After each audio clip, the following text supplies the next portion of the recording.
Question देखते हैं 7 number. कह रहा है आकृति 6.38 में यहां दिया है त्रिभुज एबीसी के शीर्ष लंब एडी है और सीई परस्पर पी पर प्रतिच्छेद करते हैं। देखिए कौन कौन सा शीर्ष लंब है, एडी है और दूसरा है ये सीई पी पर प्रतिच्छेद कर रहा है। तो ये आपको चारों साबित करना है। तो चलिए ये बहुत ही सिंपल क्वेश्चन है ना। दिखने में ये 4 दिए हैं लेकिन है कुछ नहीं दिया है आपके पास। क्या तो दिया हुआ है कि त्रिभुज एबीसी में है ना एडी लंब है बीसी पर, है ना, अपने भाषा में लिखते हैं, और दूसरा क्या है सीई लंब है एबी पर। देख रहे हैं ना, एडी लंब है बीसी पर और ये सीई लंब है एबी पर।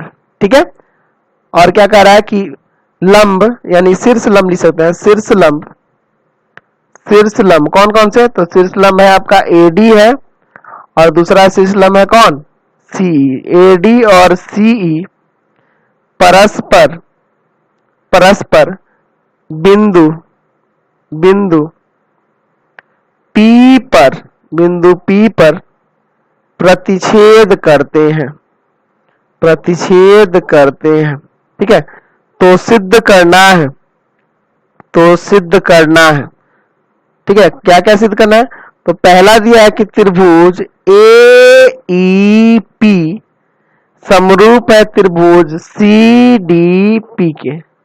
फिर दूसरा आपका दिया है कि त्रिभुज एबीडी समरूप है त्रिभुज सीबीई के। ठीक है, इन चारों को पहले लिख लेते हैं, उसके बाद एक एक करके देखा जाएगा।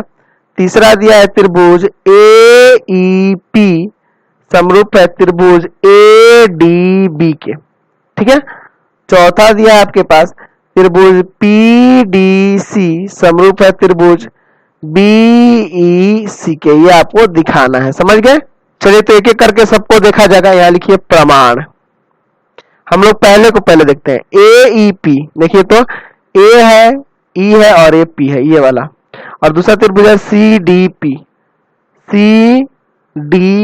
इन दोनों को। तो ये तो सिंपल है, एक एक 90-90 हो जाएगा और ये शीर्षाभिमुख कोण से बराबर हो जाएंगे। तो यहां लिखते हैं त्रिभुज एईपी तथा त्रिभुज सीडीपी में, इन दोनों त्रिभुजों में। ठीक है, तो पहला जो है यहां दिख रहा है कि एंगल एईपी, ठीक है, एईपी बराबर हो जाएगा, देख लीजिए एईपी यानी ये वाला कोण 90 है और यहाँ वाला भी 90 होगा ना, बराबर हो जाएगा एंगल सीडीपी के। क्यों, क्योंकि दोनों 90 है, प्रत्येक 90।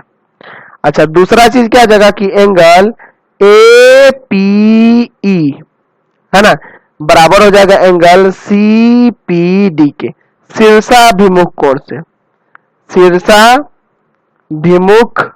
कोण से ये हो जाएगा।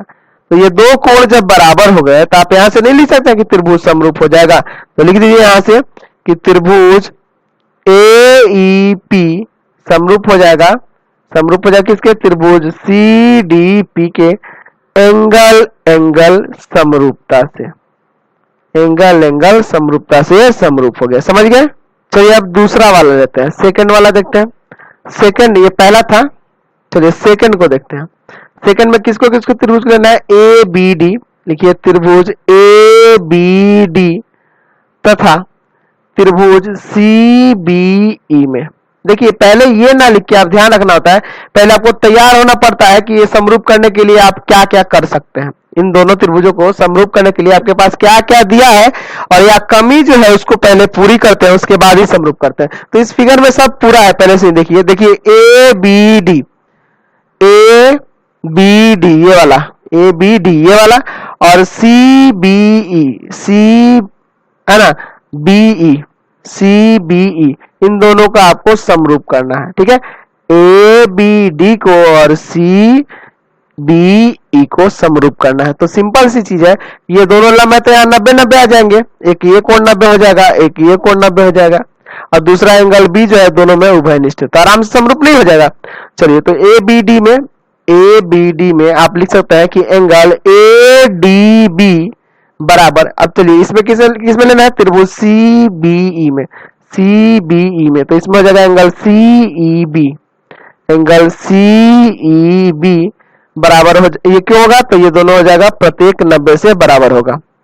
ठीक है, दोनों प्रत्येक 90 है, चलिए 90 है। एंगल बी दोनों में है, एंगल बी बराबर एंगल बी उभयनिष्ठ, उभयनिष्ठ यानी हो जाएगा त्रिभुज ए बी डी समरूप हो जाएगा त्रिभुज सी बी ई के। ठीक है, कैसे, एंगल एंगल समरूपता से, एंगल एंगल समरूपता से ये आपका साबित हो गया। समझ में आया।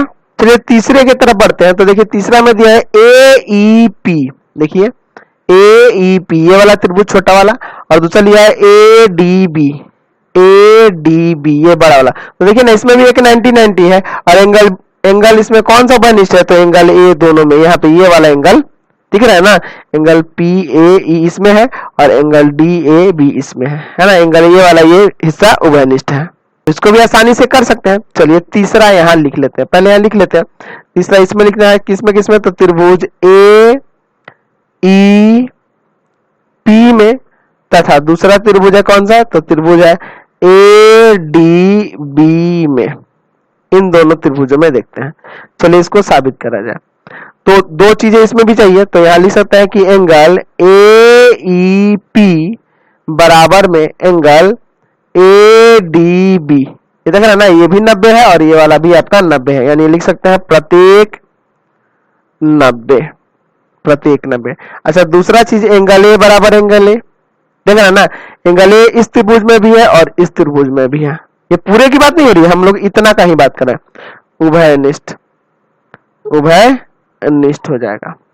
चलिए यानी कि त्रिभुज ए ई पी समरूप हो जाएगा त्रिभुज ए डी बी के एंगल एंगल समरूपता से।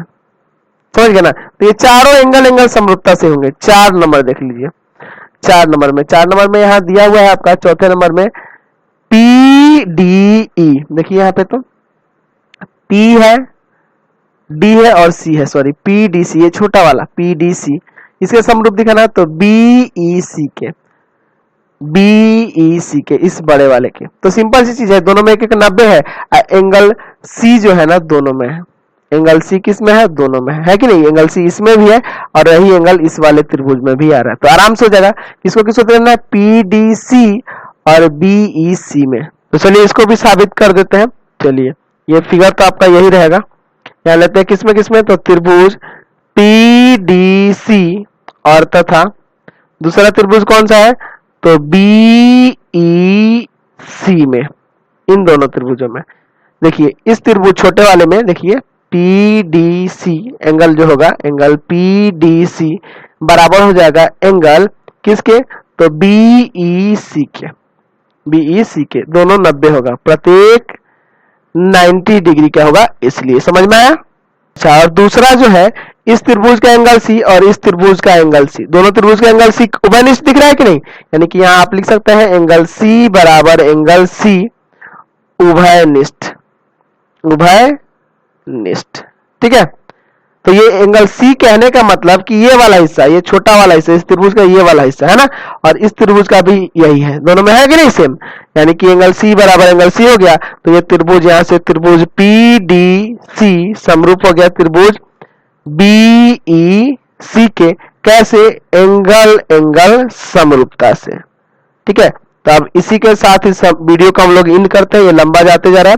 प्लीज आप चैनल को सब्सक्राइब कर देंगे, बेल आइकन दबा दें, जितना ज्यादा हो सके दोस्तों में शेयर करें, कमेंट बॉक्स में लिखें कि हमारे वीडियोस आपको कैसे लगते हैं, और इससे रिलेटेड जो भी लिंक की जरूरत हो, अदर सब्जेक्ट के लिंक, अदर चैप्टर के लिंक, तो आप हमारे व्हाट्सएप नंबर 7301778899 पे ओनली व्हाट्सएप SMS करेंगे, कॉल कभी नहीं करेंगे, उसके जरिए आप किसी भी चैप्टर के लिंक को प्राप्त कर सकते हैं। Thanks for watching the video.